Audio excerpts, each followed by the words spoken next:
Olá, aluno! A aula de hoje é sobre aspectos climáticos do Brasil, elementos e fatores climáticos. Elementos climáticos: temperatura, umidade e pressão atmosférica. Temperatura é a quantidade de calor que está presente na atmosfera. Umidade, quantidade de vapor d'água existente no ar que varia de um lugar para outro. Pressão atmosférica é o peso do ar sobre a superfície terrestre. Os fatores climáticos: latitude, altitude, continentalidade, maritimidade, correntes marítimas, vegetação e massa de ar, veremos a seguir separadamente.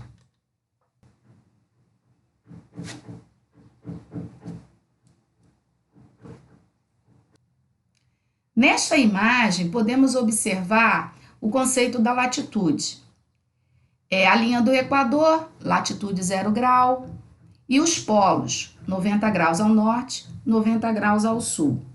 Observe que na linha do Equador, a incidência solar é maior e há uma menor distância percorrida pelos raios solares. Essa incidência perpendicular permite nessa região a maior temperatura. Já em direção aos polos, há uma maior distância percorrida pelos raios solares. A incidência é muito inclinada, gerando então menor temperatura. Este mapa representa as zonas térmicas da Terra: polar, temperada, tropical. Observando o Brasil, a sua maior parte está localizada predominantemente na zona climática tropical, ou seja, está localizado em baixas latitudes. Uma menor parte está abaixo do Trópico de Capricórnio, caracterizando a região temperada de médias latitudes. Nesta tabela podemos observar algumas cidades do Brasil de acordo com a variação da temperatura e da altitude. As cidades de Belo Horizonte e São Paulo são as cidades localizadas nas áreas mais altas. Belo Horizonte a 900 metros de altitude. A temperatura média nessa cidade é em torno de 20,7 graus Celsius.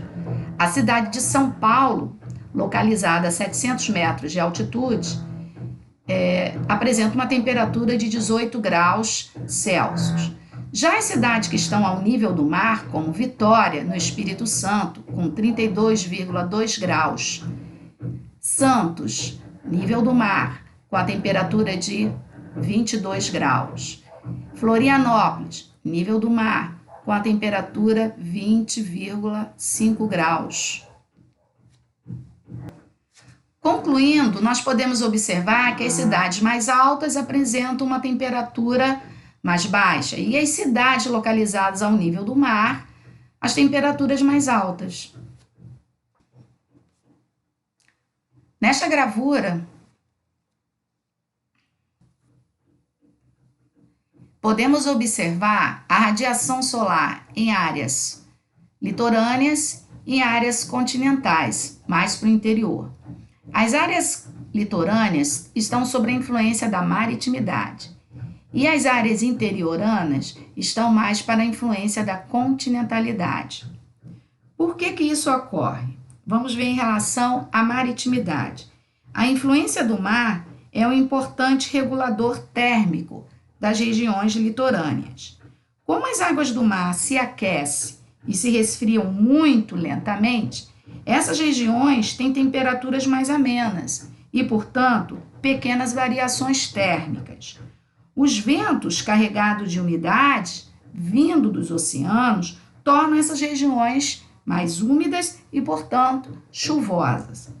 Já as áreas situadas no interior dos continentes, as rochas se aquecem muito rápido, mas também se resfriam muito rápido, quando privadas da energia solar. Por isso, no interior dos continentes, a amplitude térmica aumenta e as chuvas diminuem, pois os ventos que vêm dos oceanos vão perdendo a umidade à medida que penetram nos continentes, ou seja, nas suas áreas interioranas. Neste mapa, podemos observar as correntes marítimas do Brasil, correntes quentes e a corrente fria. Nós temos duas correntes quentes, corrente das Guianas e correntes do Brasil, que são derivadas da corrente sul-equatorial. A corrente sul-equatorial é aquela que vem do litoral africano. Essas duas correntes, quente, a corrente das Guianas e a corrente do Brasil, fazem com que o litoral nordestino e da região sudeste tenham águas mais quentes. Já a corrente dos Falklands, ou corrente das Malvinas, que vem lá do sul da Argentina, é uma corrente fria, que torna o litoral da região sul um litoral mais frio, chegando a atingir até o sul do estado do Rio de Janeiro. Essas são as massas de ar que circulam pelo continente da América do Sul. Abaixo no mapinha você tem uma legenda com o nome de todas as massas de ar. Praticamente todas as massas que atuam na América do Sul exercem influência sobre o Brasil. Nosso país só não sofre influência das massas que se originam do Oceano Pacífico, que estão no oeste, uma vez que essas massas são limitadas pela Cordilheira dos Andes, que barra sua passagem para o interior do continente. Como 92% do território brasileiro situa-se na zona tropical, o país é influenciado predominantemente por massas quentes e úmidas, que são elas, ao norte do Brasil, a massa equatorial continental, EC, e a massa equatorial atlântica, EA, ambas quentes e úmidas, influenciando toda a região norte, nordeste, centro-sul também do Brasil. A massa tropical atlântica é aquela originada próxima à região do Trópico de Capricórnio, é também uma massa quente, úmida, influenciando basicamente todo o litoral sul do Brasil. Então, essas três massas elas são preponderantes para a umidade do nosso país. A massa tropical continental, aquela situada na planície do Chaco, que fica ali entre o Paraguai, a Argentina, sul do Brasil, é uma massa tropical, quente, portanto, mas é continental, então ela é seca. Então, ela não tem uma influência na umidade do país. Já a massa polar atlântica, aquela que vem ao sul do nosso país, na verdade, ela se desloca do sul da Argentina em direção ao nosso território.